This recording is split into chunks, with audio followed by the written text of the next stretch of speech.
Hello and welcome to JK civil services. तो दोस्तों आज जो है हमारा कम्युनिकेबल का लास्ट लेक्चर है। कम्युनिकेबल डिजीज़ का बिल्कुल लास्ट जो लगभग 10 मिनट का होगा, तो और 10 भी नहीं 5-6 मिनट का होगा। वीडियो पिछले लेक्चर में बहुत ज़्यादा बड़ी बन गई थी, फिर बाद में वॉइस प्रॉब्लम्स या और बहुत सारी प्रॉब्लम्स आ जाती हैं, इसलिए मुझे इसे थोड़ा ब्रेक करना पड़ा। तो इससे पहले जो है चलिए हम लोग टेलीग्राम चैनल को आप हमारे ज्वाइन कीजिए for regular PDFs and videos के लिए। ऐप को हमारी अब ज्वाइन कीजिए for paid batches like KS, SSB और टेस्ट सीरीज ज्वाइन करने के लिए, और लिंक जो है आपके डिस्क्रिप्शन बॉक्स में है।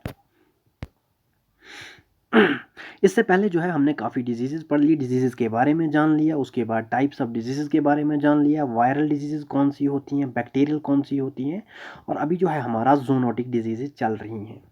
जूनोटिक वो डिजीज़ होती हैं जो फैलती हैं एनिमल्स टू ह्यूमन, काफ़ी बार बता चुका हूँ, ये मैंने कुछ पढ़ा भी ली हैं, अब बचती हैं एक दो। तो चलिए फिलेरियासिस। फिलेरियासिस डिजीज़ जो है इसे हम लोग अपनी लैंग्वेज में हाथी पाँव भी कहते हैं। हाथी पाँव हम लोग इसे इसलिए कहते हैं क्योंकि इसमें जो है पैर जो है काफ़ी ज़्यादा मोटा हो जाता है, हाथी के जितना हो जाता है, जिसकी वजह से इसे हम लोग हाथी पाँव भी कहते हैं। तो चलिए हम लोग बात करते हैं फिलेरियासिस की। तो फिलेरियासिस जो है ये होता है किन से? वॉर्म्स से। WORMS, worms. वॉर्म्स का दूसरा नाम क्या है? आप बोलिए, पहले ही बता चुका हूँ, बोलिए बोलिए बोलिए। तो वॉर्म्स का दूसरा नाम है हेलमेंथ। आप सब लोगों को पता होगा, आप सब लोग इंटेलिजेंट बच्चे हो। HELMINTH, हेलमेंथ से। हेलमेंथ का दूसरा नाम वॉर्म, वॉर्म का दूसरा नाम हेलमेंथ। तो filariasis is caused by worms, जिनका नाम है एक तो वुचीरिया बैनक्रॉफ्टी और वुचीरिया मलाई, ठीक है ना। ये वाली याद रखना बहुत ज़्यादा ज़रूरी है। मलाई तो आपको दूध की भी याद रह जाएगी, लेकिन ये आपको याद रखनी पड़ेगी। वुचीरिया बैनक्रॉफ्टी, वुचीरिया बैनक्रॉफ्टी और वुचीरिया मलाई से फिलेरियासिस हो जाता है। और ये जो होती हैं ये विविपैरस वॉर्म्स होती हैं। देखिए दो चीज़ें होती हैं, एक तो ओविपेरस, दूसरा विविपेरस। ओविपेरस वो ऑर्गेनिजम्स हुए जो अपने बच्चों को आगे जनते हैं किस तरह से? अंडे देकर, जैसे कि स्नेक्स जो है ओविपेरस होते हैं। स्नेक्स अंडे देंगे, बाद में वो अंडे फूटेंगे और बाद में स्नेक्स उनमें से निकलेंगे, उसीलिए ओविपेरस। ओवी मतलब अंडा, ओवी मतलब एग, ठीक है ना। और विविपेरस वो हुए जो अंडे नहीं बल्कि डायरेक्ट अपने यंग वंस को, अपने ऑफस्प्रिंग को बाहर निकालते हैं। Example is human beings.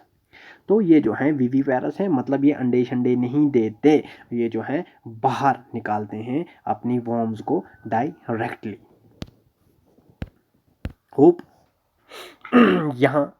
यहाँ तक आपको समझ आ गया होगा। अब अगर मैं फिलेरियासिस की बात करूँ तो फिलेरियासिस जो है ये वॉर्म्स अपना लाइफ साइकिल दो हिस्सों में कंप्लीट करती हैं, ठीक है ना। आधी लाइफ स्टेज इंसानों के अंदर, आधी लाइफ स्टेज मॉस्किटो के अंदर। इसलिए ऐसे ऑर्गेनिजम्स जो अपनी लाइफ साइकिल, जो अपने लाइफ स्टेज, अपनी हिस्ट्री, लाइफ हिस्ट्री दो हिस्सों में कंप्लीट करें, उनको हम लोग डाइजेनेटिक कहते हैं। DIGENETIC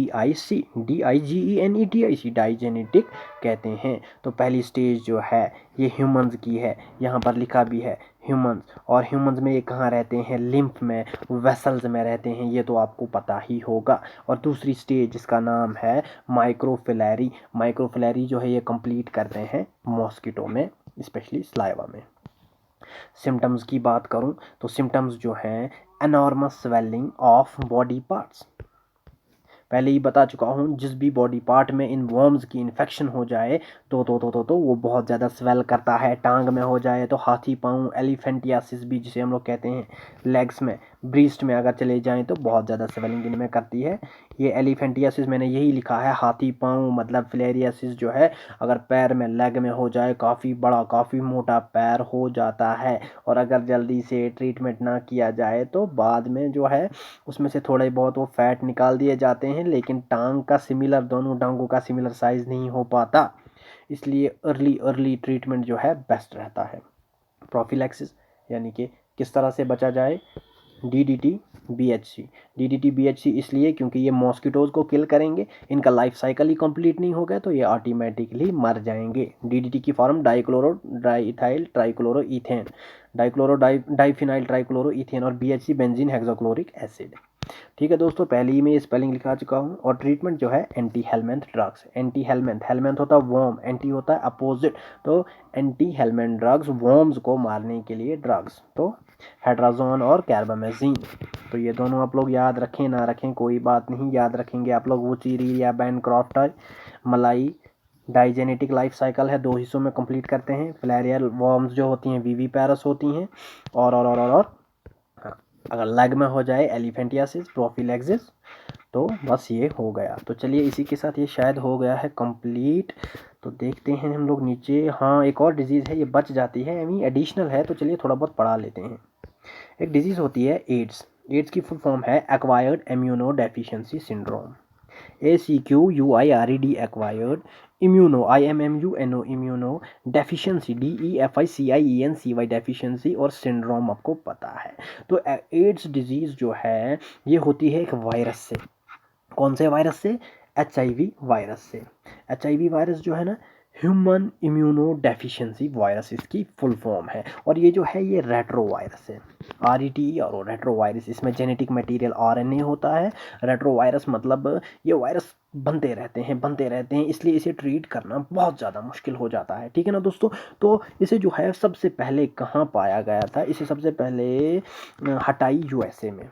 हाँ, हटाई USA, हटाई जो है वहाँ USA में एक जगह है, वहाँ सबसे पहले इस वायरस को डिस्कवर पता लगा था, एक औरत में पाया गया था 1981 में। और हमारे इंडिया में जो है, हमारे इंडिया में ये आई थी कब? 1986 में। चाइना नहीं, यहाँ पे आप कट करके चेन्नई है, ये थोड़ा मिसप्रिंट हो गया है। तो ये चेन्नई में पाई गई थी। और वहाँ पे प्रोस्टिट्यूट्स जो होती हैं, बेटा प्रोस्टिट्यूट जो हैं, आप डिक्शनरी पे देख लीजिएगा, बोलना अच्छा नहीं लगता। जो ये वो करती हैं ना, वो धंधा एजेंसी करती हैं औरतें, जैसे दिल्ली में भी एक गली है वहाँ पर। तो इसी तरह से उन प्रोस्टिट्यूट्स में चेन्नई में 1986 में इंडिया में पाया गया था। ये करता क्या है? ये हमारे इम्यून सिस्टम को वीक कर देता है, डाउन कर देता है। हमारे B cells T cells immune system के बिल्कुल ख़त्म हो जाते हैं, जिसकी वजह से इंसान की बाद में डेथ भी हो सकती है। कॉन्टेजियस डिजीज़ नहीं है, सेपरेट नहीं होती डायरेक्टली बाहर से, लेकिन सेक्स करने से ये सेपरेट हो जाती है। टेस्ट का बात करें तो ELISA टेस्ट इसके लिए है। और टेक्निक जो है उसका नाम है वेस्टर्न ब्लॉटिंग। याद रखेंगे, यहाँ पर मैंने लिखा नहीं है। टेक्निक का यूज़ किया जाता है वेस्टर्न ब्लॉट टेस्ट, और फुल फॉर्म ELISA की एंजाइम लिंक्ड इम्यूनोसॉर्बेंट एसे, पहले ही बता चुका हूँ। अब उसके अलावा मैं अगर कुछ इंपॉर्टेंट चीज़ों की बात करूं, तो ये जो एड्स जो थी बहुत ही ख़तरनाक डिजीज़ थी, इसलिए सेंटर्स बनाए गए, प्रोग्राम्स चलाए जाने लगे इसको कंट्रोल करने के लिए। तो इंडिया की बात करूं, नेशनल एड्स कंट्रोल प्रोग्राम 1987 में बनाया गया। नेशनल एड्स कंट्रोल प्रोग्राम 1987 से मनाया जाता है। National AIDS control organisation full form है NACO, नेसो 1992 से चला आ रहा है। ठीक है ना। तो देखिए, नेशनल एड्स कंट्रोल प्रोग्राम 1987 में बनाया गया। National AIDS control organisation NACO जिसे कहते हैं 1992 में, जिसका हेडक्वार्टर न्यू दिल्ली में है। और 1 दिसंबर, ये आप याद रखेंगे, बहुत ज़्यादा इम्पोर्टेंट है, 1 दिसंबर को वर्ल्ड एड्स डे मनाया जाता है। तो आज जो है हमारा कम्युनिकेबल डिजीज़ कंप्लीट हुआ। एक और वीडियो आएगी नॉन कम्युनिकेबल डिजीज़ पर, और कमेंट कीजिए आपको वीडियोज़ कैसी लगी। और जिनको मेरा JK SSB से वीडियोस नहीं मिलती, ये PDFs नहीं मिलती, तो ये मेरा चैनल है साइंस कॉन्सेप्ट्स। सर्च नहीं होता तो बेसिक साइंस कॉन्सेप्ट्स लिख लीजिए, उससे मत हो जाए। ये लोगो है, तो वहाँ पर आपको हर एक चीज़ मिल जाएगी साइंस के रिलेटेड।